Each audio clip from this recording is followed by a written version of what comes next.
Hey OC3, today we're here to talk about how we removed the hosting infrastructure software on Azure from the trusted computing base of confidential VMs. Hey, I'm Jin. I'm a PM at Microsoft, and I help enable security for the core operating system in the kernel virtualization in the Silicon stack. Hi everyone, I'm Caroline, also a PM on Microsoft working on confidential VMs. So to really make this presentation more interesting, I want to frame and kind of describe what the cloud is and what is the Azure cloud. And fundamentally, if we distill it down, it is the ability to have a infrastructure provider like Azure to host a bunch of data center servers and provide virtualized environments for tenants. And in this way, customers never have to think about managing and what the underlying hardware is, and they get access to infrastructure VM instances, container instances, and other platform software and services, again, without having to ever think about the underlying hardware. And how does Azure do this? So what really powers all of this virtualization is what we call the Hyper-V virtualization stack. And there's two key components to it. So Hyper-V virtualization is a type 1 hypervisor. And the first component is really the hypervisor itself, which runs natively on hardware and has all the privileges to partition that hardware for guests. And as part of the type 1 architecture, we also have a hosting operating system. This is analogous to DOM0 on Xen. And the hosting operating system is what provides the majority of virtualization services to other VMs on Azure. Some of the key things I want to highlight in this architecture, and that's super relevant to how we did confidential computing, is devices and I/O. And one of those is virtualized I/O. So basically, if you think about it, if a guest needs to send a packet over the internet, what needs to happen is the guest will communicate with some driver to say, hey, I want to send this packet. There's this VM bus interface, which is what coordinates with the guest to host communication. Then the host will receive that network packet and then send it to the internet. So network, storage, and a lot of different types of I/O are facilitated by the hosting operating system. Another key type of device is emulated devices. What emulated devices are full software implementation of hardware devices. An example is like a TPM, a trusted platform module. And in this context, we are able to fully provide this capability without the guest having to even realize that it is emulated, so that it can call the same interfaces, pass the same parameters, and we, as the hosting operating system, the software device, will interpret those parameters, perform the appropriate operations, store the right data, and return the right values, and basically provide a full device without having the guest to ever be enlightened that it is running under a virtualized context. So going forward, there's another key thing that Hyper-V provides. So not only is Hyper-V vital in isolating virtual machines and the host operating system, one of the key parts of Hyper-V is the threat model of protecting the host operating system from guests and from guests from other guests, and providing strong memory boundaries and I/O memory management domains. We've extended that concept of protecting and providing these partitions to even within a partition. And this is a technology we called virtualization-based security, or VBS. And what that allows us to do is, even in the same partition, which has the same IOMMU domain contexts, we can have more privileged environments to host even more privileged software. An example of that is like like we said, trusted platform module. We can run that device now in this higher, trust level, what we call virtual trust level, VTL1. The bigger the number, the more trusted they are. And here, basically everything in the traditional operating system in VTL0 no longer has access to this more privileged environment. And in this case, cannot tamper with the secrets that are held within this, emulated TPM. So this was another security feature that we've, conceived. And this is also highly relevant to how we design confidential computing down the line. Lastly, I want to emphasize Azure is the security is first in class for Azure, and that's the first thing we think about. We spend a lot of time hardening the hypervisor, hardening our virtualization stack, hardening the services that run Azure. We also work very closely with our CPU and silicon partners to develop hardware assisted mitigations and defense in depth to ensure that we are always secure with the most up-to-date modern operating system protection schema. Now, in this modern environment, there are also customers with unique data, confidentiality and isolation requirements, and that's what informed a lot of this new architecture that I'll pass along to Caroline, who's the confidential VM PM, to describe how we redesigned the virtualization architecture to conform to this new style of virtual machines. Thanks, Jin.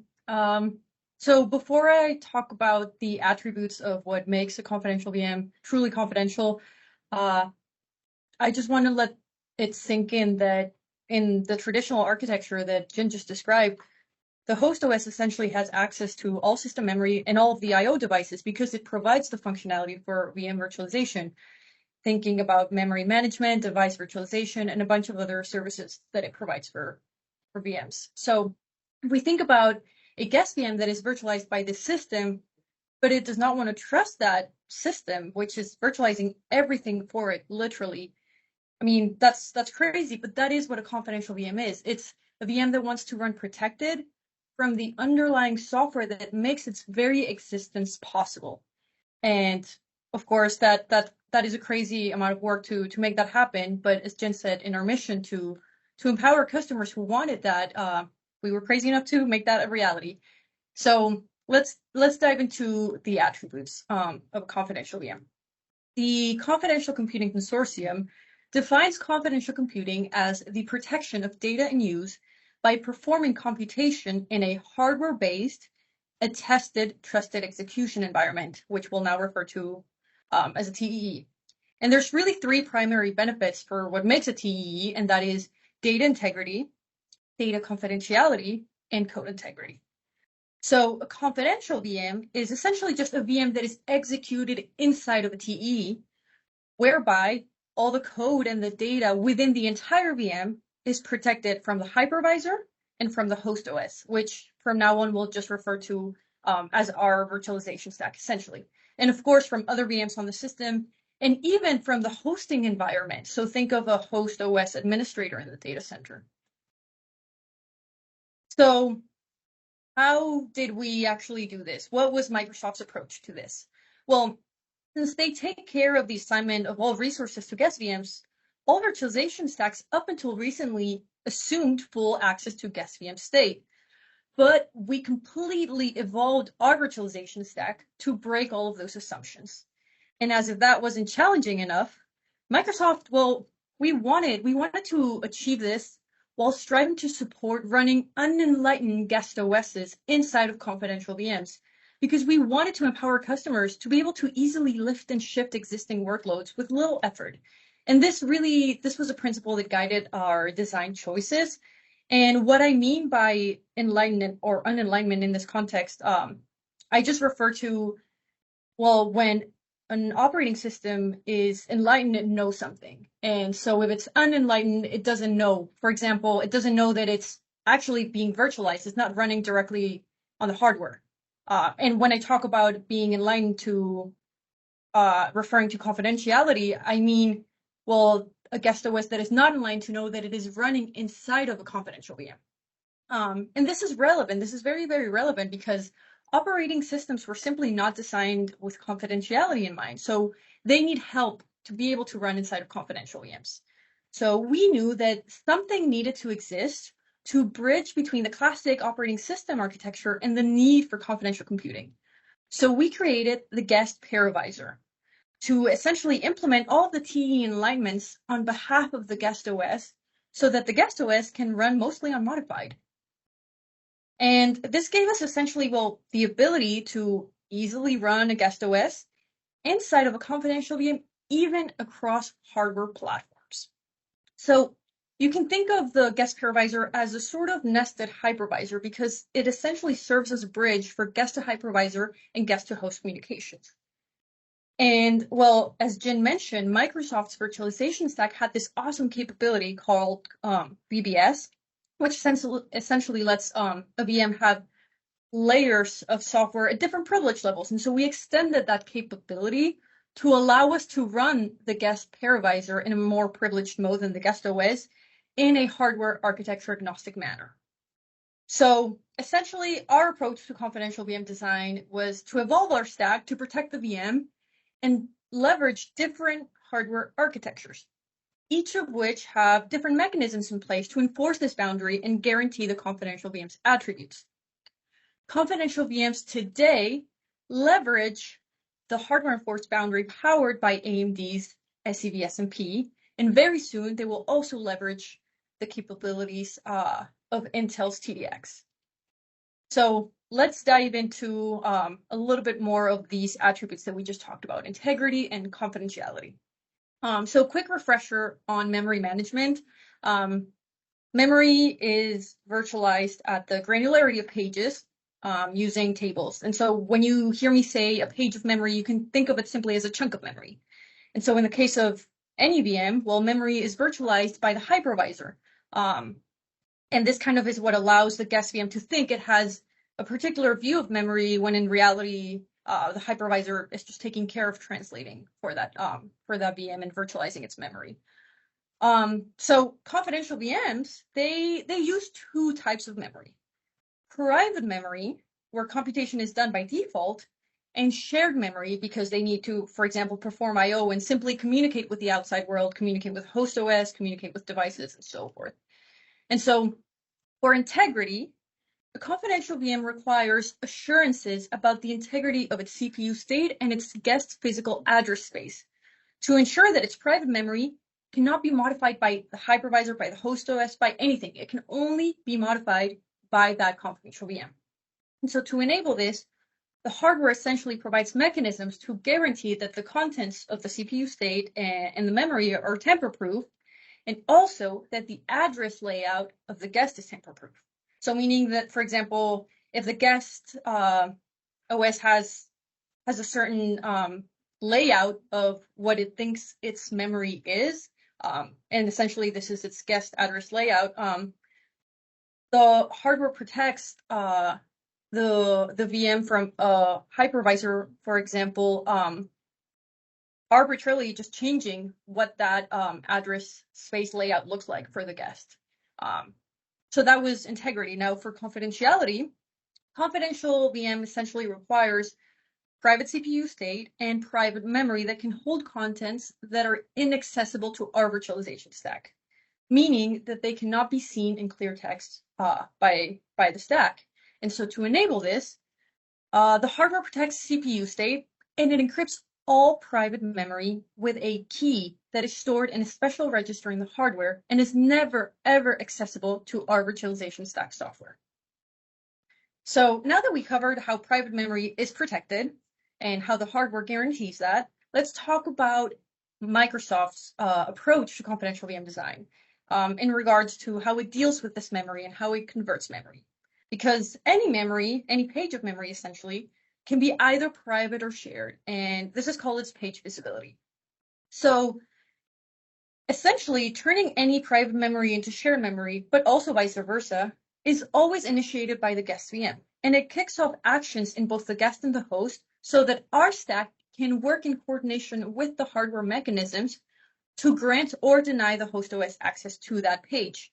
And of course, a VM will use shared pages for Hyper-V communication. So for example, hypercalls, and for VM bus communication and simply for device I/O. So if we remember what Jen mentioned just a few moments ago, the guest essentially has virtual device drivers that communicate with the virtual devices on the host via VM bus channels. So of course, a guest has to make sure that any data that is going to go into a shared memory is protected. And it does this via different mechanisms depending on what the data is going to do. For example, for storage, it can use BitLocker or decrypt. For networking traffic, it can use SSL and so forth. And the key thing to remember here is that all accesses use private pages by default. So when a guest actually wants to use a shared page for something, it has to explicitly do this. And how does it do that? Well, we created a mechanism where the guest essentially just has a pool of shared memory. And so when it needs to send data to the host, for example, for any I/O operation, it's going to allocate a bounce buffer from that pool and copy data from its private memory into that bounce buffer. So let's actually think about that at a higher level. Let's say we have a confidential VM running on Azure, and it's doing computation, and all of this is being done in the private memory. And as you can see, this is protected with a blue lock that maps to that key that is only stored in hardware. And it's going to send a packet to the internet, for example. So it's going to go ahead and protect that with SSL, which is that yellow lock that we can see there. And then it's going to copy that over to one of the bounce buffers in that pool that it has. And it's just going to flow as it normally would. But as you can see, it's always protected. And the same kind of applies to receive anything from the host. So when a VM is going to receive a packet from the internet, this is going to flow through the NIC, through the host, and essentially get to the VM via this VM bus channel. And the host can only write to shared memory. So it's going to essentially place this in, again, another of those buffers that is in shared memory and notify the guest. And so once the guest sees this, it's going to, again, copy that over back into its private memory. And only once this is copied in its private memory, it's going to remove the SSL protection and continue computation. But as we can see, that piece of data that traveled to the internet and back was always protected. And essentially, of course, the components that needed to manage these memory conversions were the virtual device drivers. So we actually evolved our Windows and our Linux device drivers to enable them to use this mechanism. And we actually didn't just stop there. Since confidential VMs turn the threat model for a VM upside down, we need to do more because, as Jin mentioned, we have always been focused on protecting our virtualization stack from the guest VM, but now we also focus on protecting the guest VM from the virtualization stack. And that means that all the interfaces in the stack essentially become paths for the host to attack the guest, so we needed to harden them. And that's exactly what we did. We analyzed and we hardened these guest virtual device drivers to essentially enforce a defensive model that examines and validates the parameters and the messages that come from the host OS. The last thing I want to mention before we move on to the next topic is one of the strengths of this architecture that we designed for memory conversion, because this is actually dynamic. It's not fixed. So that pool of shared memory that we mentioned can actually grow. It can adapt to the needs of the workload. So the memory that is used by the guest can actually be converted between private and shared as needed to support all of the I/O flows. Moving on to a different topic, let's talk about emulated devices.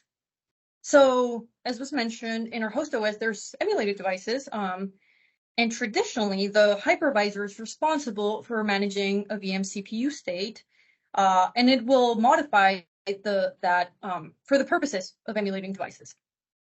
So, in confidential VMs, of course, we already mentioned that CPU state is protected. So, well, that means that at least for confidential VMs, we cannot really use those emulated devices on host anymore. So what now? We could have chosen to simply get rid of emulated devices completely, but again, in trying to achieve our goal of enabling customers to lift and shift as easily as we possibly could, we knew we had to do something else. So we actually evolved our virtualization stack to support a new model of having device emulation operate inside of the guest VM itself instead of on the host OS. So we quite literally moved the emulated devices that were previously on the host OS to the guest hypervisor. And since the guest hypervisor and the guest OS run at different privilege levels, this allows us to essentially implement privilege separated services. So one of the key emulated devices that we're able to provide a confidential VM, thanks to the hypervisor, is the TPM, which is awesome for many reasons, as it can provide a bunch of security services that we won't dive into today. But that's what essentially we were able to do thanks to our hypervisor. Moving on to execution state integrity. So we actually go a little bit above and beyond really the attributes that were listed by the CCC, because we believe that a confidential VM requires assurances about the integrity of its execution state. And so to enable this, the hardware provides mechanisms to guarantee that a confidential VM is not vulnerable to unexpected interrupts or exceptions at random points in time during its execution. Traditionally, the hypervisor emulates the APIC, and it generates emulated interrupts for guest VMs. Well, with confidential VMs, to handle these interrupts in a defensive manner, the guest hypervisor can now do interrupt proxying and validate those interrupts coming from the hypervisor. Also, the hypervisor can take care of a new special exception type that is specific to confidential VMs, and it's generated only by the hardware, not by the hypervisor, and it can do that also on behalf of the guest.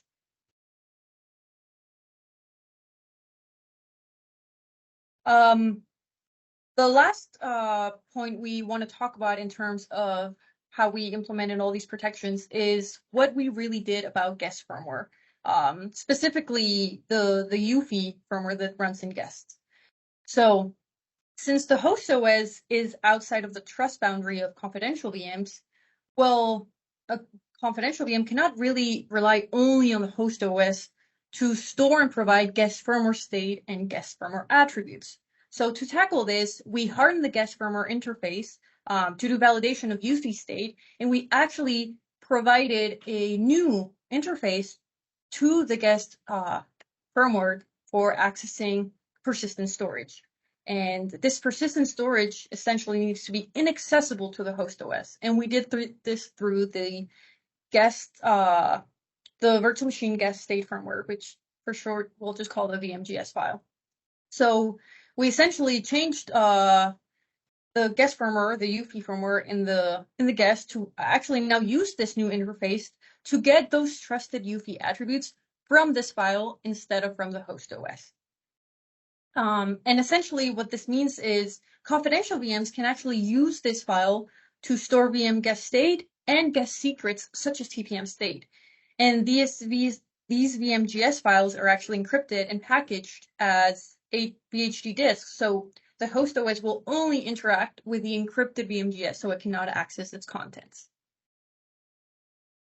To wrap things up, we won't dive into the specifics of how we implement attestation, but the key thing to mention is that, of course, attestation is part of the definition of a TEE, right? So thanks to all of the mechanisms that we had already implemented, we were able to leverage the hypervisor to initiate attestation on behalf of the guest and actually route that down to the certificate that is provided by the hardware provider.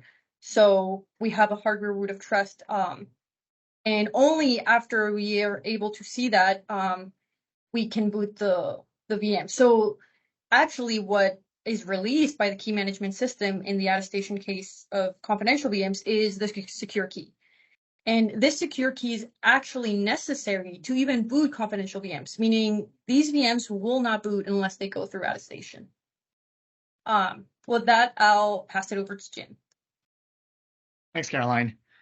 And just to conclude, I think I want to recognize that we, talked a lot about how crucial this hypervisor is to this modern virtualization stack for confidential compute, and recognize the fact that, transparency is going to be vital going forward to make this, fully utilized, and want to express that we are investigating ways to get there. Lastly, I want to end with our mission. We want to empower customers and also build our confidential cloud such that we can enable these customers to now lift and shift their workloads easily onto Azure confidential compute. And to do that, we've, have been and will continue to evolve our virtualization stack to enable all these operating systems to continue to easily, become and turn into confidential VMs in the future. There's a lot of topics we, try to dive deep into here that maybe we did not have as much time on. So we also published a blog to kind of dive a lot deeper into a lot of those topics as well. There is a live Q&A to catch, me and Caroline, and feel free to, ask questions on the blog or, just direct us in LinkedIn as well. Thank you guys for your time. Thank you.